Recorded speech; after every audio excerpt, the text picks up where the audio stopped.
Hello കൂട്ടുകാരെ, എല്ലാവർക്കും സുഖമല്ലേ? അപ്പോൾ ഇന്ന് മിക്സിയുടെ ജാറിൽ വെളുത്തുള്ളി അല്ലിയും പിന്നെ കുരുമുളകൊക്കെ ചേർത്ത് ഉണ്ടാക്കാൻ പറ്റുന്ന നല്ല അടിപൊളി റെസിപ്പിയാണ് കാണിക്കുന്നത്. മീനൊന്നും ഇല്ലാത്ത സമയങ്ങളിൽ ഇത് മാത്രം മതിയാവും കേട്ടോ ചോറ് കഴിക്കാൻ. എന്നാൽ എങ്ങനെ ഉണ്ടാക്കുന്നത് കണ്ടു നോക്കാം. അതിന് മുന്നേ ഈ ചാനൽ ഇതുവരെ സബ്സ്ക്രൈബ് ചെയ്ത ആരെങ്കിലും കാണുന്നുണ്ടെങ്കിൽ പ്ലീസ് ഒന്ന് സബ്സ്ക്രൈബ് ചെയ്ത് സപ്പോർട്ടോട് ചെയ്തേക്കണേ. അപ്പോൾ ഇത് ഉണ്ടാക്കാൻ വേണ്ടി ഒരു മിക്സിയുടെ ജാറിലോട്ട് ഒരു 10-15ഓളം വെളുത്തുള്ളി അല്ലി ചേർത്ത് കൊടുക്കുന്നുണ്ട്. അപ്പോൾ ഇത് വലുതായതുകൊണ്ടാണ് 15 എടുത്തത്. ചെറുതാണെങ്കിൽ ഒരു 20 വരെ എടുക്കാവേ. ഇനി ഒരു ടേബിൾ സ്പൂണോളം കുരുമുളക് ചേർത്ത് കൊടുക്കുന്നുണ്ട്. ഒരു ടീസ്പൂൺ ചെറിയ ജീരകം കൂടി ചേർത്തിട്ട് ഇത് നന്നായിട്ട് ഒന്നങ്ങ് അരച്ചെടുത്ത് കൊണ്ടുവരാവേ. അപ്പോൾ അതാണ്ട് ഇടയ്ക്ക് ചെറിയ കട്ടകളൊക്കെ ഉണ്ട്. ഇതുപോലെ ഒന്ന് അരച്ചെടുത്താൽ മതി. ഇനി അങ്ങോട്ട് മാറ്റി വെക്കാം. ഇനി ഒരു പാത്രം ഒന്ന് എടുത്തിട്ട് ഒരു നെല്ലിക്ക സൈസിലുള്ള പുളി ഒന്ന് എടുത്ത് അതിലേക്ക് ഇട്ട് കൊടുത്തിട്ട് അതിലേക്ക് ഇനി 1 കപ്പ് വെള്ളം കൂടെ ഒഴിച്ചിട്ട് നമുക്കിതൊന്ന് കുതിരാൻ വെക്കാവേ. അപ്പോൾ ഇതൊന്ന് കുതിർന്ന് കഴിയുമ്പോഴേക്കും ഒന്ന് പിഴിഞ്ഞെടുക്കേണ്ടതായിട്ടുണ്ട്. അപ്പോൾ അവിടെ ഇരിക്കട്ടെ. നമുക്കിനി ഒരു ചട്ടി ഒന്ന് അടുപ്പത്തേക്ക് വെച്ചിട്ട് അതിലേക്ക് ഒരു 3 ടേബിൾ സ്പൂണോളം ഓയിലൊന്ന് ചേർത്ത് കൊടുക്കാവേ. ഞാനിവിടെ കോക്കനട്ട് ഓയിലാണ് എടുത്തേക്കുന്നത്.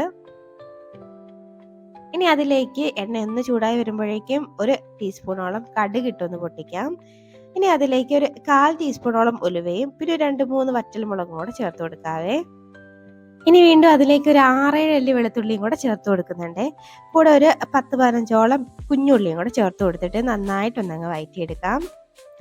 ജസ്റ്റ് ചെറുതായിട്ട് ഒന്ന് ട്രാൻസ്പെറൻ്റ് ആയി വരുമല്ലോ, അതുവരെ ഒന്ന് വഴറ്റിയാൽ മതി. അതിന് മുന്നേ കുറച്ച് കറിവേപ്പിലയും കൂടെ ഇട്ട് കൊടുക്കുന്നുണ്ട്.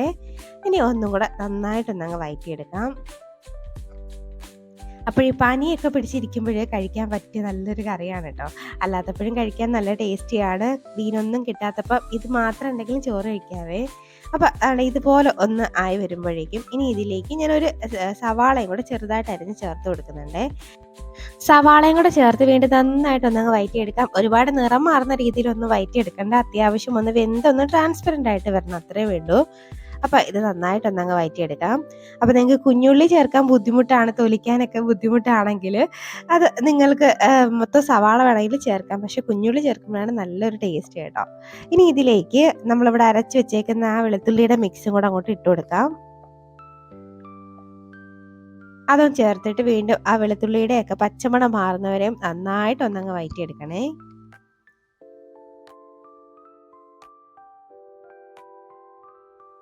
അപ്പോൾ അതാണ്ട് നമ്മൾ ഇട്ട് കൊടുത്ത വെളുത്തുള്ളി പേസ്റ്റിൻ്റെ പച്ചമണമൊക്കെ നന്നായിട്ടൊന്നങ്ങ് മാറി വന്നിട്ടുണ്ട്. അപ്പോൾ ഇനി നമുക്ക് ഇതിലേക്ക് തക്കാളിയും കൂടെ ചേർത്ത് കൊടുക്കാം. അപ്പോൾ തക്കാളി നിങ്ങൾക്ക് വേണമെങ്കിൽ ഒഴിവാക്കാം. ഇതൊരു 2-3 ദിവസമൊക്കെ ഇരുന്നാൽ കേടാവാതിരുന്നോളൂ കേട്ടോ കറി. അപ്പോൾ ഈ തക്കാളി ഒഴിവാക്കുകയാണെങ്കിൽ ഒരാഴ്ച വരെയും വെച്ച് നമുക്ക് കറി കൂട്ടാൻ പറ്റും കേട്ടോ, കേടാവൂല. അപ്പോൾ ഇതുപോലെ നന്നായിട്ടൊന്നങ്ങ് മിക്സാക്കി ആ തക്കാളിയൊക്കെ വെന്ത് വരുന്നവരെ നന്നായിട്ടൊന്നങ്ങ് മിക്സാക്കി എടുക്കാവേ.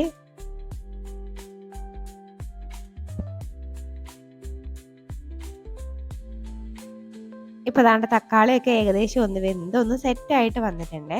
അപ്പോൾ ഇനി ഇതിലേക്ക് കുറച്ച് മസാലയും കൂടെ ചേർത്ത് കൊടുക്കാം. ഞാനിവിടെ 1 ടീസ്പൂണോളം സാമ്പാർ പൗഡറാണ് കേട്ടോ ചേർത്തേക്കുന്നത്. ഇനി 1 ടേബിൾ സ്പൂണോളം കാശ്മീരി ചില്ലിയും കൂടെ ചേർത്ത് കൊടുക്കുന്നുണ്ട്. അപ്പോൾ അതും കൂടെ ചേർത്തിട്ട് ഈ പൊടികളുടെ പച്ചമണം മാറുന്നവരെ നന്നായിട്ട് അങ്ങ് വഴറ്റിയെടുക്കാം. നമ്മൾ ഇതിലേക്ക് വേറെ പൊടികളൊന്നും ചേർക്കുന്നില്ല കേട്ടോ. ഈ സാമ്പാർ പൗഡർ ചേർക്കുമ്പോൾ പ്രത്യേക ഒരു ടേസ്റ്റും ഫ്ലേവറും ഒക്കെയാണ്. അതാണ് സാമ്പാർ പൗഡർ ചേർത്തത്. വേണമെങ്കിൽ നിങ്ങൾക്ക് അത് ഒഴിവാക്കി മുളക് പൊടി മാത്രം ചേർത്ത് ഉണ്ടാക്കാവേ. അപ്പോൾ ഇത് നന്നായിട്ട് ഒന്നങ്ങ് മിക്സാക്കി എടുക്കാം. പൊടികളുടെ പച്ചമണമൊക്കെ ആ ലോ ഫ്ലെയിമിലിട്ടൊന്ന് മാറ്റിയെടുക്കാവേ. ഇപ്പോൾ അതാണ്ട് ഒന്ന് റെഡി ആയിട്ടുണ്ട്. ഇനി ഇതിലേക്ക് നമുക്ക് എടുത്ത് വെച്ചേക്കുന്ന പുളിവെള്ളം ഉണ്ടല്ലോ, അതും കൂടെ ചേർത്ത് കൊടുക്കാം. ചേർത്തിട്ട് ഇനി ഞാൻ 1 കപ്പോളം അല്ലാത്ത സാധാ പച്ചവെള്ളം കൂടെ ചേർത്ത് കൊടുക്കുന്നുണ്ട്. ചേർത്തിട്ട് വീണ്ടും നന്നായിട്ട് ആ മസാലയായിട്ട് നന്നായിട്ടൊന്നങ്ങ് മിക്സാക്കി ഒന്ന് യോജിപ്പിച്ചെടുക്കാവേ.